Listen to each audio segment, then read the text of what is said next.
The title of our book is The Posthumous Memoirs of Brás Cubas.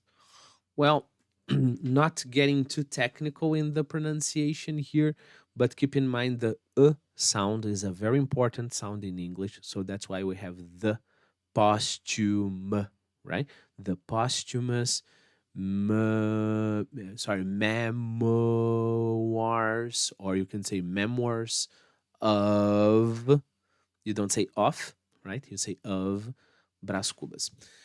You should pronounce Brás Cubas just like that instead of trying to say Brás Cubas, because keep in mind that in English there is this important tendency to try to keep the terms from in the pronunciation from the language it is having contact with. What do I mean by that? If an American, for example, comes to Brazil and he eats, I don't know, brigadeiro, pastel, right? And then he hears about favela and I don't know, pão de queijo.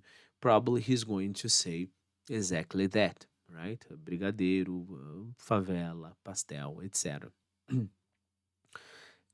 He won't try to say chocolate ball or chocolate fudge or anything like that, right? Because it's typical of a culture, and English tends to be a very open language when it comes to pronunciation and when it comes to vocabulary. Of course, an American will tend to say brigadeiro or even worse, pau de queijo, because they have problems with the sounds, right? But it's much more in incapacity than, a choice. Let's put it this way. So, throughout our videos here, I will be pronouncing the posthumous memoirs of Brás Cubas, right? Even Rio de Janeiro, eu pronounce Rio de Janeiro instead of Rio de Janeiro or anything like that, right? So let's dive right in. Our book starts with a note by Brás Cubas, not by Machado de Assis, but by Brás Cubas. So that means that we are starting here right inside the fiction, right? In some other editions, Machado de Assis says something before, but that's not going to be our point here.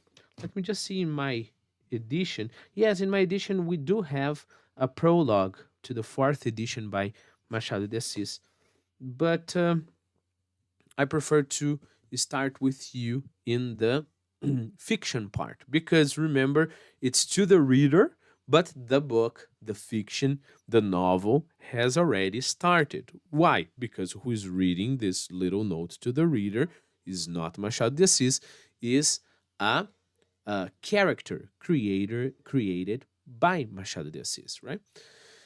Well, he starts saying that Stendhal should have confessed to writing one of his books for only 100 readers is a source of surprise and consternation. What comes as no surprise, nor will likely provoke any consternation, is if this book fails to garner even Stendhal's 100 readers, nor 50. No, yeah, fails to garner even Stendhal's 100 readers, nor 50, nor 20, nor even 10. If that, 10, perhaps 5. Well, let me give you some tips on some words. Eventually, I made some notes to our editions here so I can read them to you. Eventually, I will try to make them available. I don't know, I still don't know how, right? So, first of all, you should keep in mind who Stendhal was, right? In French, it's much more like Stendhal, right? Remember, I told you English likes to respect the original language, so it makes sense when we can to try to think about the original pronunciation. So, who is Stendhal or Stendhal?